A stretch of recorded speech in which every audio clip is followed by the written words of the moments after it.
Shirt sleeves to shirt sleeves is an old American proverb, and it captures how a family's fortune so often fades within 3 generations. The first generation works really hard in their shirt sleeves, sleeves rolled up, building wealth from nothing.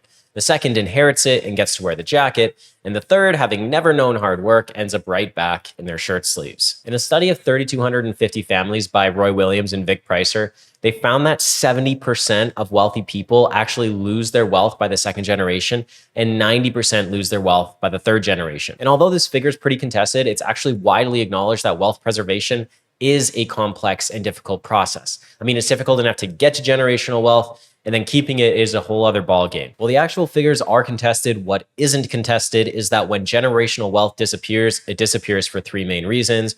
But the good news is that they're preventable. And in this video, we're going to go in depth on each of those 3 key areas and how to prepare yourself, your family, and your structure so that wealth does not disappear once it's handed off to future generations. When done right, wealth transfer can look something like this. We actually recently helped a client who had a business valuation that was worth close to $10 million and set up his corporate structure and trust so that there would be $5 million of a potential sale that would be effectively tax-free. Now, this is great from like a tax planning point of view, but if the kids they hand the money off to don't know how to use it properly, then it's actually completely wasted. So we need to not only prepare for how the money should be handed down, but also how to prepare your kids to receive it. Now, I've got 2 kids as well, and going through this research really helped me understand how I can set my kids up for success, and I'm gonna relay it to you as well. So we're gonna start with how we can put our kids in a good position to inherit wealth, and then move on to the practical strategies to actually move money. In a University of Cambridge study, they found that foundations of good financial behavior are actually formed as early as age 7. Those foundations include the ability to plan ahead, delayed gratification, and self-control. By the time they're a teenager, their entire wealth operating system is usually hardwired. So thinking that good financial habits and good communication by you will just happen naturally is an error in judgment that so many people make. A simple method to help develop good financial habits is the save, spend, and split method. Every dollar of allowance the child gets goes into one of these 3 categories. They get $9, $3 goes into saving, $3 goes into spending, and $3 goes into giving to a cause the child chooses. When your child is educated like this, they can be leagues ahead of others when it comes to managing their own money when they become an adult. So I remember a moment when I actually started my career. I was at a high school for a career fair, and there was this kid who was maybe like 14 years old at the school. And I knew him because he was the son of one of the VPs at the credit union I worked at.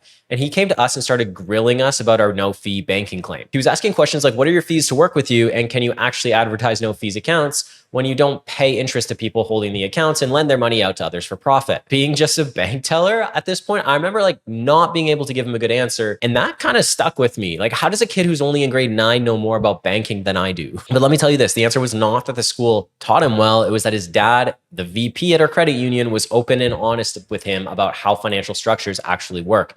And the key here is that it's not about age. It's about the steps the parents took to prepare their children for adulthood. As Dave Ramsey would say, raise adults, not children. But what happens to families who skip this step? The key risk we are trying to avoid here is something we call affluenza, or the sudden wealth syndrome. Affluenza was popularized in the late 90s to describe how distorted values, low drive, and restlessness can come from growing up with money and no financial grounding. Psychologists Stephen Goldberg and Joan DeFuria coined the term sudden wealth syndrome to describe what happens when a windfall lands in the lap of someone who wasn't prepared for it, and the fallout of it, which includes guilt, anxiety, identity confusion, isolation, and often fast spending. The belief that so many people have is that life-changing money means I never have to budget or be financially responsible again. Unprepared heirs will fall into this trap and act on that belief, and the money will quickly evaporate. So to avoid these traps, here are some research-backed, actionable ways to prepare your heirs to inherit wealth. Number 1 is communication. According to a non-peer-reviewed study by Dr. Dennis Jaffe of Wise Counsel Research, they interviewed nearly 80 families across 20 countries with an average net worth of $500 million and found that families who successfully handed down wealth across generations did one thing really well, and that was hold regular family meetings. A family meeting held once or twice a year does 3 things at once. It removes the element of surprise, so heirs aren't learning of your intentions through a will or reading them from the lawyer's office. It brings disagreement and tensions forward at the beginning, so it can be mediated. And then it doubles as financial education as well for the heirs and the kids, because they'll be forced to understand structures you are implementing to pass down the wealth. Let me tell you, After working with so many clients who've passed on their wealth, I've noticed that there are few motivators to getting financially literate that are more powerful than learning how you'll be able to access your money when you need it. So now that you've got the importance of communication, we're going to move on to the next section, which is building and protecting the structure. So you're teaching your kids about finances, you're holding family meetings. You also need to understand how to practically pass down your wealth. Like, what structures do you use to actually give it to them? I have people worth millions of dollars coming to me with absolutely no clue on how to handle their wealth and pass it on to the next generation. And this isn't unique to someone worth 3 million or 10 million. Generational wealth planning just isn't common knowledge. So in this section, I'm going to walk you through 5 strategies that you can implement to preserve and grow your wealth. The first one is drafting a will. Yes, I know that's trivial. You were waiting for offshore trusts and assets in the Cayman Islands, but you got to start with a will. Who gets to control your assets in the event you and your partner pass away? Who takes guardianship of your kids? How are you going to split your assets in between family members? Who takes care of the dog? I've literally had clients who want to set up trusts for their dogs. And once the will's done, you need to move on to beneficiary designations on your registered accounts. Most people don't know that beneficiary designations in many cases can actually override the wishes of the will in Canada. The most common issue I see here is an ex who you forgot to remove from a policy. And even if the will states that your life insurance goes to the kids, your estate will be in for one heck of a time fighting that beneficiary designation. On registered plans, life insurance, and pensions, you need to ensure that they are updated when there's a major life event change, like having a kid, getting married, getting divorced, all of those things. So another mistake many people make is naming their kids as beneficiaries on life insurance or TFSAs and RSPs. When your kids are minors, they cannot legally receive any money, so it's held in trust. So if you have no provision in your will that explicitly states who's managing the trust for your kids, then the government's going to appoint someone, either your executor if you have a will or the public trustee. Neither of those are optimal. What you should do instead is name your estate as beneficiaries for assets you want to go directly to your kids when they are minors. And then in the will, set your wishes for what you want to do in order to control that money post-mortem.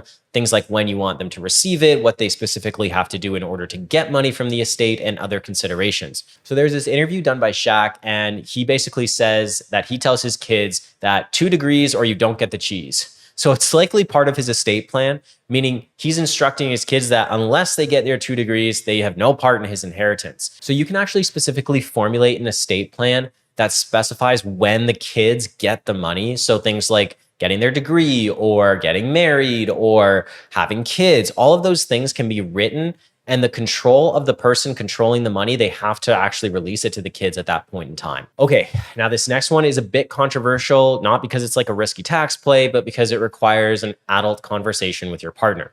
What if something happens to you and your partner inherits your wealth and then remarries? There is this unique structure called a spousal trust. So a trust acts as protection of the capital, as only the spouse can access it, and generally it can fall outside of spousal property in the next marriage. So I'll give you an example here. Joe is a wealthy tech executive who's happily married with 2 kids. He's 40 years old, but recently got diagnosed with stage 2 bladder cancer and has made him very aware of his own mortality. Joe has a net worth of close to $8 million, including a large portion of that in real estate and stocks. Joe and his wife had to have difficult conversations of what would happen if he were to pass away and what happens if she remarries. His wife has little interest in managing that amount of money, nor the knowledge of how to do so. And Joe is worried that the money and assets could be mismanaged if he passes away, and wants to ensure that if she were to remarry, the money wouldn't be subject to mismanagement by the person his wife chooses to remarry, and that his kids get the wealth that he worked so hard to create. He can accomplish this by setting up a spousal trust. A spousal trust is a unique vehicle that allows assets in Joe's name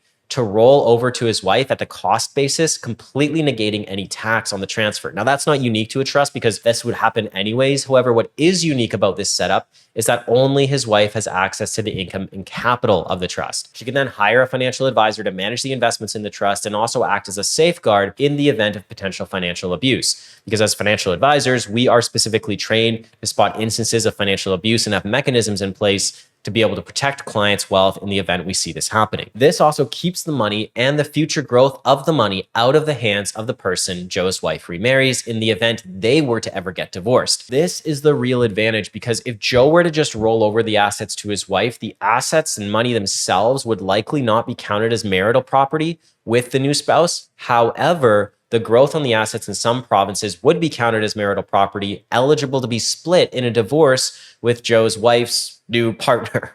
Joe can put a clause in his will to set up the spousal trust when he passes away so that his wife maintains total control of the assets and they are held in trust for her and the kids. This leads us to our final point of structures, which is trusts. Trusts are the most common tool to use for protecting generational wealth, but they are also kind of over-marketed as a tax saving tool. There are some unique instances where trusts can save you hundreds of thousands of dollars in tax, but that is not the real reason trusts can play a huge role in generational wealth transfer. They allow you to maintain control of your assets beyond the grave. If you don't want to hand over $2 million to a 22-year-old who just finished college, great. You don't have to. There can be specific milestones or ages your kids need to achieve before they can gain access to the funds in the trust. What you are doing here is actually separating control from ownership with this structure. You have either a professional legal team or a trusted partner or a family member control the trust with your specific instructions to only distribute the money to the kids once they hit milestones. Now, there are plenty of other practical ways to build the structure for generational wealth. However, situations like these are super highly personalized. So if you want more information, you can always reach out to work with us and we can guide you through this planning. Part 3 is engineering the handoff. Okay, so now you've educated your family and set up your wealth in such a way that it can be handed off. The final thing to do is actually engineer the handoff. If you're not prepared for this handoff, especially as a business owner, it can fracture everything you've built. We'll start with the business owner side, and then we're gonna look at 2 more situations I've seen trip up almost everyone. For business owners, the process should get started about 5 to 10 years before the handoff. McKinsey did a study, and this is super interesting. They found that in family businesses, the average shareholder return on businesses that handed off to the next generation suffered a 5.7% loss in the 5 years post-transition. In fact, only 1/3 of family handoffs actually added shareholder value. The ones that created value treated it as a long-term, deliberate handoff. The scary truth here is that in Canada, only 9% of Canadian business owners have a formal written succession plan, while 76% plan to exit within a decade. The problem isn't unique to Canada either. A paper out of the US found out that only 30% of family businesses actually survive to the second generation. You need to think about succession planning well before you actually plan to hand the business over, because closing that gap can save business owners large amounts of wealth. The main takeaway here is that a slow transition of wealth yields better long-term results than a quick, sharp transition. However, this isn't the only problem with transitioning wealth. Let's look at an example now that applies to everyone and can create a lot of problems in the family. Inheritance isn't always equal. Dividing an estate into equal percentages that is going to each person sounds logical on paper, but the reality is that most wealthy people's estates come in much more complex forms. Like you've got illiquid assets, you've got real estate, you've got small business ownership shares, and then other structures that make it impossible to split everything equally. Like you can't literally cut your house in half and say, here, child 1, you have this. Here, child 2, you have this. This can really tear families apart if it's not paired with the first part of this video, which is communication. Probably the best solution to this problem is that you have to know your kids. You have to know their skill sets. You have to know what they would excel in. You have to know what they wouldn't, and then split the estate in proportion to that rather than just trying to make sure they each get an exact equal percentage. So let's go over an example where this can happen. Imagine you give one kid the shares of your small business worth $5 million and another kid a portfolio and life insurance worth $5 million. The business shares carry significantly more risk than the portfolio and life insurance do. So here's something I want you to remember. Fair does not always mean equal. One child may be taking on significantly more risk with the assets they receive than the other. In an example like this, let's say you have 2 kids, you've got a business worth $5 million, and then you've got a portfolio and a life insurance policy that'll pay out in total of about $5 million as well. So on paper, you'd think, okay, split $5 million with the one kid getting the shares of the small business and $5 million with the one kid getting the life insurance and portfolio. But that's not actually very fair because the child inheriting the small business shares, while maybe they have a higher upside potential, they also take on significantly more risk with those assets because tomorrow their entire business could get disrupted and that money could go to zero. Meanwhile, the other child's going off with a safe portfolio and a bunch of cash from the life insurance. So you probably wouldn't want to structure it as just one child gets the small business and one child gets the portfolio and life insurance. You're going to want to make sure that both kids feel like they have fairness here and actually give maybe a little bit of the cash and the life insurance proceeds to the child who's taking on the small business to compensate them for the extra risk that they're going to be taking. So here's how you can plan for something like this. Ahead of time, you need to talk with your family, your lawyers, and your financial planner and make sure that all your kids are on the same page and understand why they are getting what they are getting as their inheritance. Don't leave this to your family to sort out after the fact, or you're setting up the possibility for complete family fracture. The final piece is structuring philanthropy or charitable giving. So how do you want to be remembered outside of your family? So here are 2 actionable ways you can structure your giving, as well as a warning for how to avoid paying huge penalties. The first structure is something called a donor advised fund. And this is a product where you can move shares of a portfolio into this product without realizing the capital gains on your portfolio, meaning they're not taxable. And you get a tax credit for the entire amount of money that you donate, not just the cost basis. And here's the best part, you maintain control of the money once it's in the fund. So to recap, you're giving your money to a donor advised fund. You get a tax credit for the entire amount. You don't pay capital gains taxes on the money that you're giving because you're not giving cash, you're giving appreciated shares of stocks or mutual funds or ETFs. You can do this in your business or you can do this personally, and you're maintaining control of those investments until you decide the charity that you want your money to go to. So we actually did a whole podcast episode on donor advised funds on the Personal CFO podcast. The link's going to be in our description. So the next structure is a private family foundation. And this foundation manages wealth you want to see go to a specific cause, and it can be a fantastic tool to maintain control of your money as well. But the amount you want to start with there is much higher than donor advised funds, because you can also eliminate capital gains taxes on portfolios and stocks and donate to that foundation and get a full tax credit on the donation. All this comes with a warning though, because these strategies are designed to implement while you're alive. There is a limit on how much you can give a charity from your estate after you die and have it eligible for a tax credit. Your executor cannot, just for tax purposes, elect an amount to be given to your church or hospital that's made an impact in your life. But if it's written in your will, another reason why wills are so important, if it's written in your will, you can offset a huge amount of taxes, including the 3 years leading up to your estate. This is why it's so important to plan this out ahead of time. I need to put a huge caveat here. Do not go off enacting advice that you see online. Always get professional tax, legal, and financial advice in Canada to figure out whether these strategies are right for you. If you want to work with us, we've helped hundreds of Canadians manage their wealth with deep expertise in retirement and inheritance planning. The call is free, and within 30 minutes, we'll tell you honestly whether this is something we can help you with. The link's in the description.